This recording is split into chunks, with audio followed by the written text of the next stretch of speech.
Hello বন্ধুরা, আমি উত্তম তোমাদের সামনে চলে এসেছি আরেকটি নতুন ভিডিও নিয়ে।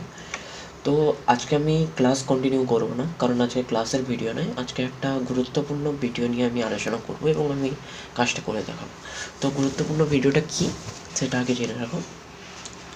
তো প্রথম আমি নতুন ফটোশপ, যেটা 2023 ফটোশপ 2023, এটা বর্তমান লেটেস্ট ভার্সান নয়, 2025 যেহেতু চলছে 2025-এর লেটেস্ট ভার্সান, তো আমি 2023-এর সফটওয়্যার ইউজ করছি, সেটা ওপেন করে দেবো। আজকে আমরা যেটা দেখবো গুরুত্বপূর্ণ ভিডিওর ভিতরে, যে ফটোশপে আমরা অবজেক্ট সিলেকশন করব কিভাবে। এমন এমন অবজেক্ট থাকে যেগুলোর যেরকম একটা অবজেক্টের আমি একটা ফটো ওপেন করি, ডাবল ক্লিক করে একটা ফটো ওপেন করি, যেরকম এই অবজেক্টটা। এবার আমি যদি এটাকে সিলেক্ট করি, এর দেখো খেয়াল করে দেখো, এর যে চুলগুলো আছে চুলের পাশে হলুদ কালার আছে। এবার আমি যদি একে ম্যাজিক ওয়ান টুল দিয়ে সিলেক্ট করি, তো দেখবে এই যে চুলের ভেতরে যে হলুদগুলো এগুলো থেকে যাচ্ছে, আমাদের হেয়ারটা ঠিকঠাক আসছে না। তো আজকে এই বিষয় নিয়েই আলোচনা করব, কিভাবে আমরা একটা অবজেক্টকে খুব ভালোভাবে সিলেকশান করবো যাতে সব কিছু হেয়ার আসে, সব কিছু জিনিসগুলো আসে ডিটেলিংভাবে। তো সেটা নিয়ে আলোচনা করবো। চলো বেশি কথা না বলে আজকের ভিডিওটা শুরু করে যাক। আজকের ভিডিওটা ছোট হতে চলেছে কিন্তু খুবই গুরুত্বপূর্ণ, তাই শুরু থেকে শেষ পর্যন্ত ভিডিওটা কন্টিনিউ দেখতে থাকবে। তো চলো ভিডিওটা শুরু করা যাক। যারা যারা চ্যানেলে নতুন এসছো, চ্যানেলটিকে সাবস্ক্রাইব করবে, ভিডিওটিকে লাইক করবে এবং বেল আইকনটাকে অল প্রেস করে রাখবে।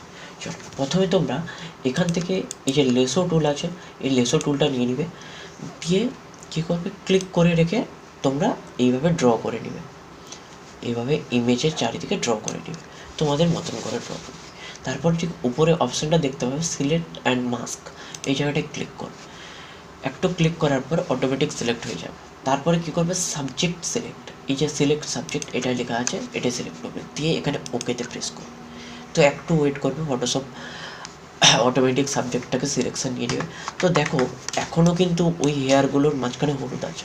তারপরে কী অপশান করবে, রিফাইন হেয়ার, এই জায়গাটায় যখন ক্লিক করবে তখন দেখো ওই হলুদগুলো চলে গেছে। এরপরে ওকেতে প্রেস করো, দেখো সব কিছু সিলেক্ট হয়ে গেছে। এবার আমি একটা ফাইল থেকে নিউ পেজ নিই, যে কোনো একটা পেজ, একটা বড় পেজ নিয়ে নিই, ফুল এইচডি একটা পেজ নিয়ে নিয়েছি। এবার মুভ টুল নিয়ে আমি মুভ করাবো এইখান থেকে এই পেজ পর্যন্ত, এখানে মুভ করে।